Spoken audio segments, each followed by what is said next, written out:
What's going on, Minecraft fans? My name is Shiloh, and welcome back to Minecraft Temples 100 Days. We're on Repart 8, the last Repart. So with that out of the way, let's begin with Day 22. Here we are, Day 22, Story Day. And just like always, we start off with Bridging. And once again, I changed my strategy up for Bridging. And I decided that this time I would do 32 horizontally, 32 diagonally. Which is why I have 6 stacks, as this burn through my stacks fast.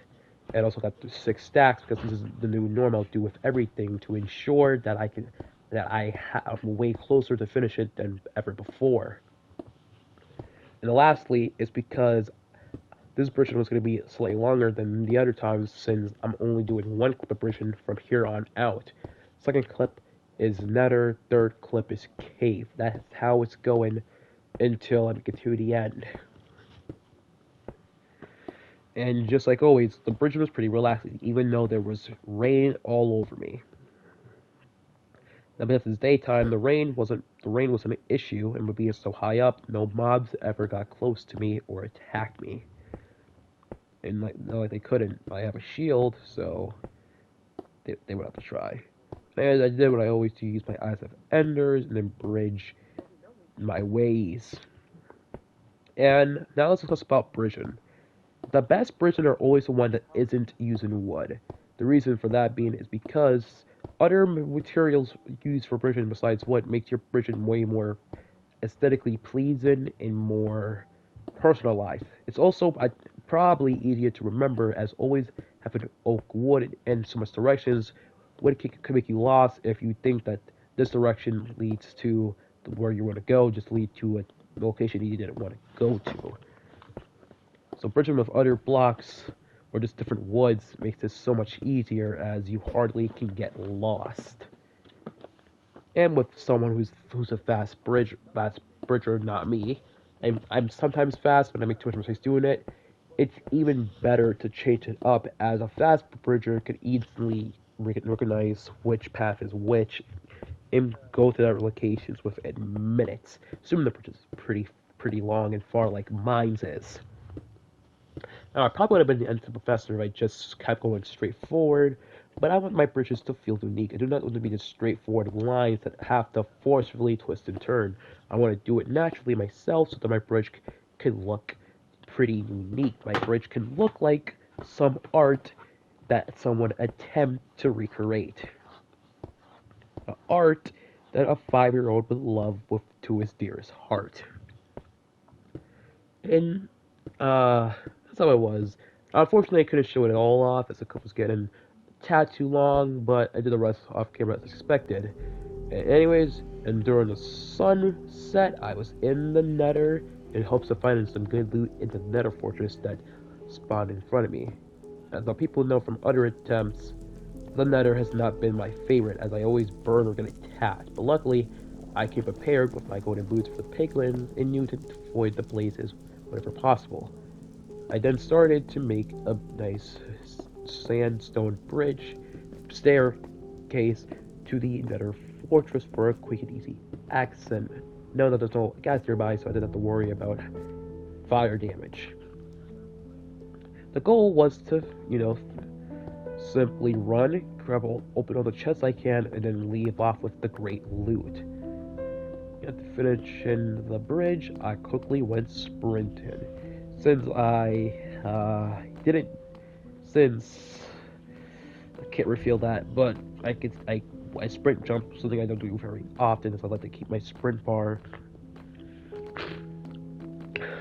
most of the time. I quickly ran to every place I remembered from my memory from the other attempts. I believe there was a chest in there, but the two locations I remember first, I went there, there was nothing here. And went upstairs to check, and there was something, still nothing. So I quickly got down, taking some unnecessary fall damage, which quickly healed up to run to the other spot I remembered.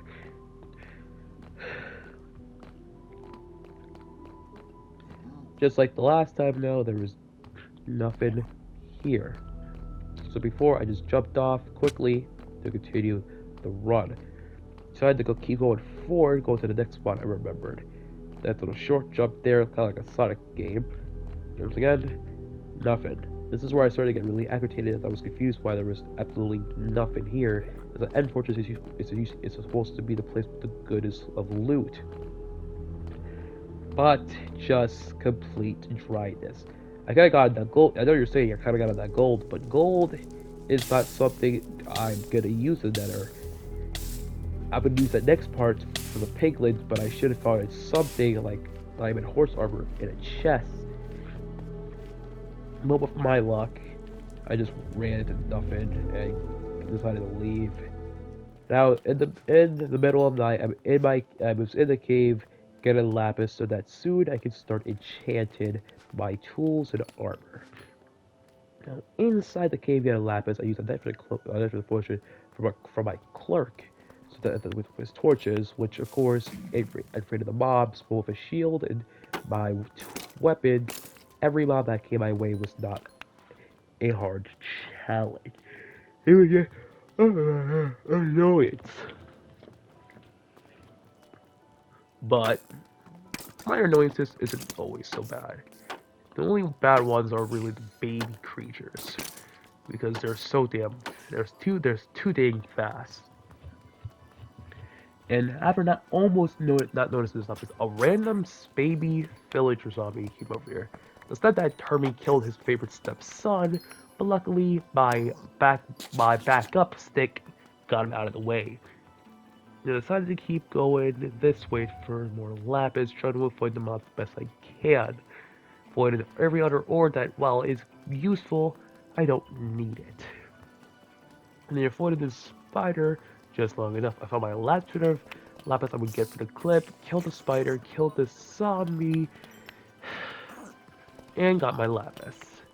Ending day 22. Now, day 23, base change day. Today, it was expanding the floors, making the floors bigger for whatever I want to do to them. Which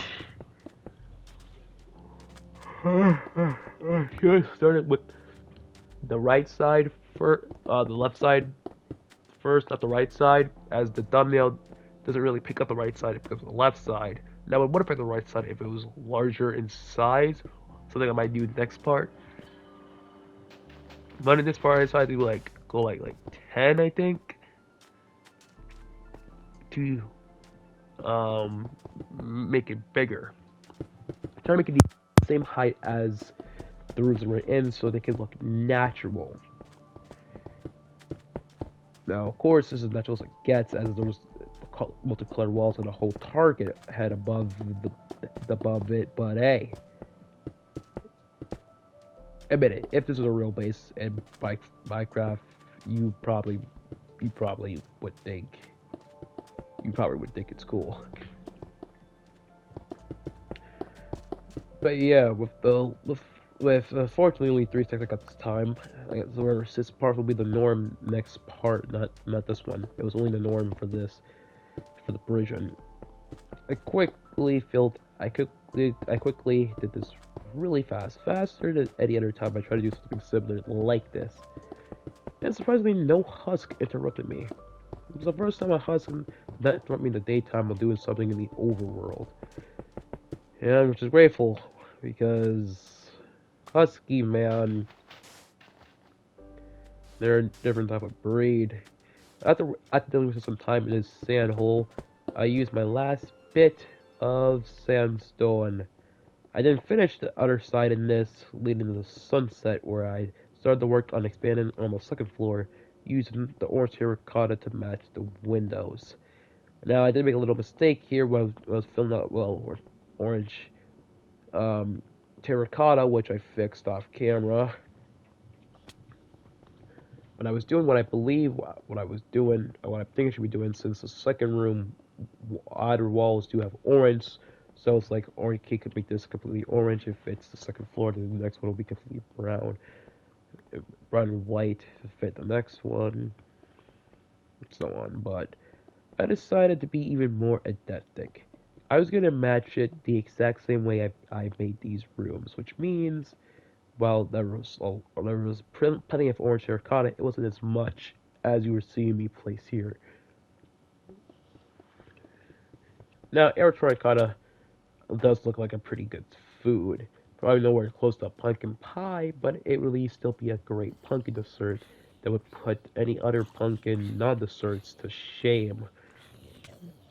As pumpkin is only good in pies. You heard it from me, folks. That's my hot take on the pumpkin pies. Anyways, I was finishing up pretty nicely with hardly mistakes and hardly broken hearts, and then proceed to use sandstone on the edge. Inside of it is, I know the floor is sandstone, so I want to mimic that with a green carpet. Now, oh crap! So I might cut out. Sorry. Um,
start thinking that again. If you didn't hear me, I said both the third floor and the roof.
Trying to say it didn't last a minute, so I decided to try to decide just like in most of these damn combat days, run off to find anything I could fight.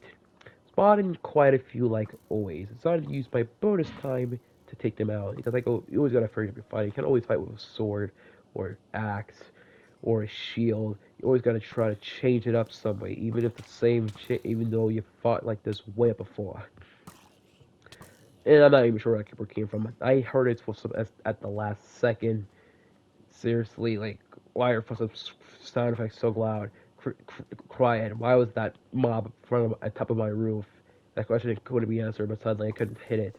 But I literally could hit the creeper before it blew up part of my bridge. I had to refix off camera and decided to deal with the classic old mobs. I was gonna fix it on camera, but I had mobs to worry about, clip to finish, so I decided to just ignore it and use my bow and sword to finish the clip. Cats getting a whole lot of bodies. There's no surprise. I mean, combat day. After ranking up some more bodies than Mike Tyson can rank up points, I ended day 24. Minecraft Temples Repart 8. Hope you enjoyed this repart. If you subscribe, like, bell, comment, notify, go by TikTok, second ex girlfriend Jackson Mason. It'll all be in the description. I'll see y'all in the original part next week. Peace.